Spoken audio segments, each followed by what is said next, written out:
Welcome to Taz Talk, ladies and gentlemen. Today is April the 5th, 2022, and we're getting closer to nothing because WrestleMania finally ended. WrestleMania is ended. It's in the history books. I thought it was a pretty decent show.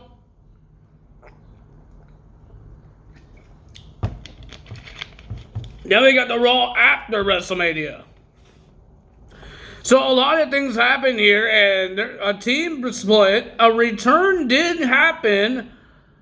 We got some people talking a whole bunch of times, dude. And ladies and gentlemen, we have a makeout section. We had a makeout scene. So ladies and gentlemen, let's get to that one first. So we got Queen Zelina and Carmella was supposed to be in a match, in a tag team match against Natalya and Shayna, but Queen Zelina wants to blame Carmella. I got the burps. For losing their titles at WrestleMania. So she blamed them, and then Carmella says, "You're not going to be my bridesmaids anymore." And all that stuff. And then Queen Zelina did a little flirting with Corey Graves. Carmella got mad, and then, ladies and gentlemen, we had a brawl between these two, and the team is finally split. And then Carmella just jumped in the lap of Corey Graves, and then Queen Zelina was about to punch her, but for some reason she stopped. And then I believe she pulled Carmella off of Corey Graves' lap, and Corey Graves was kneeling down, seeing if she's okay, and all that stuff. And then he helped her to his chair, his commentary chair, and starts talking and all that words. I don't know. It wasn't on a microphone, so we don't know what they were saying. And then, out of nowhere, it looked like it's going to be a small little kiss because they're a couple, they're getting married soon. And then it turns out a tongue making out. You actually could see tongue. What am I watching? Am I watching a different website? Am I watching a different kind of show here? With a whole, oh my god. First it was NXT with Indy Hartwell and Dexter Lumis. And then Persia and Duke Hudson. Now it's on Raw. Thank God it's not happening on SmackDown. Soon it will. Ladies and gentlemen, and then we got, next segment, we got Kevin Owens coming out. After his big embarrassment, losing to Stone Cold Steve Austin, because he thought he was going to beat this old man up, but he didn't. While he was talking and complaining and screaming to the fans, Elias came back. But it's not Elias, it's his younger brother, Ezekiel. But Kevin Owens says, "No, you're Elias." And he's getting really mad about it because he's saying he's not Elias, he's Ezekiel. Not Elias, he's the younger brother of Elias. Man, he looks so different, no beard, he has trunks on. No jeans, no shirt. It's just weird. So we got Ezekiel, and Kevin Owens was just mad. And he says, "If you don't get my ring, or else after the 10, he didn't do anything." Then we have Edge and Damian Priest. Damian Priest answered the question, why? Why join Edge? Why did you help Edge at WrestleMania? He just said a whole bunch of words. I don't even remember what he said. So he said a whole bunch of words, and then AJ Styles came out and tried to fight these guys off. He threw Damian Priest over the barricade, and then he wants to fight Edge. He used chairs, but the number of games is too big for him. And ladies and gentlemen, it was about to be the same thing, a chair shot sandwich onto AJ Styles, but thanks to Jamie Noble, he stopped these guys. Good job for that. Well, ladies and gentlemen, we got Bobby Lashley in the ring and the returning of MVP. Talking about WrestleMania, his win at WrestleMania against the big man, the undefeated Omos, and all that stuff. And then Omos came out, and he wants a rematch. I don't like this guy talking. Stop talking. You can't talk for crap. So shut up. You're just a giant. Even Braun Strowman could talk better than that. And then he wants a rematch. We saw a stare down between Bobby Lashley and Omos. And then MVP just attacks Bobby Lashley. So Bobby Lashley got betrayed by MVP and almost was helping him, and he's doing all his moves, his big eye moves. And then I guess MVP is the new manager for Omos. Well, ladies and gentlemen, the beginning of the show, we got Cody Rhodes making his first appearance on a Monday Night Raw. And he did tell people that he did sign a multi-year deal to the World Wrestling Entertainment, and he told everybody why he's coming to the WWE. And the reason is he wants to win the WWE Championship, the big one, because that was the goal before he got released. But he wanted to bring the title and show his father, but now he can't do that because Dusty Rhodes has passed away. But he still wants to do it for his father, winning the big one, the World Championship, and he says he's ready, and that's what he's going to do. He had a picture of 1977 Dusty Rhodes holding one of the World Championships, but he did not win the title because it was a countout. But he says, I'm going to win it. He's going to win the championship, and he's going to show his family. And he's going to do it for his family. He's going to do it for himself. And he's going to do it for his father. And then Seth Rollins came out. And then Cody Rhodes stuck his hand out. And he wants to shake Seth Rollins' hands. And that's what they did. That could be an amazing tag team, guys. That would be an amazing tag team.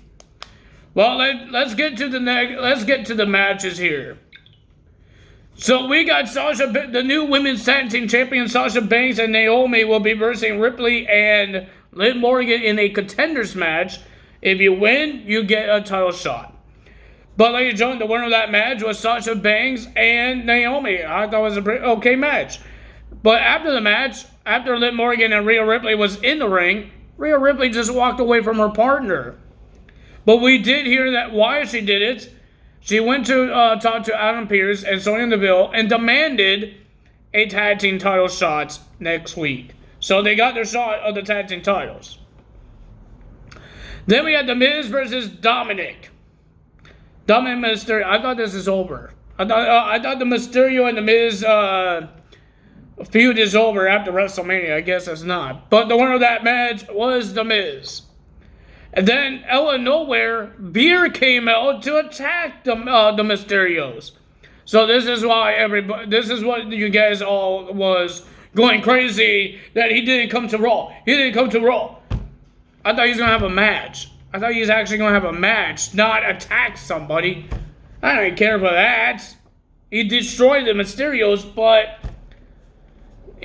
I'd rather have him a match. Like, this is his singles run. He's not in a tag team or a faction with Jinder and Shanky. This is a one singles opportunity for Beer, and he attacks on his debut. Seriously? His debut in the singles competition. Seriously? That's what he does? Okay. Then we had, some reason we got an NXT Championship match.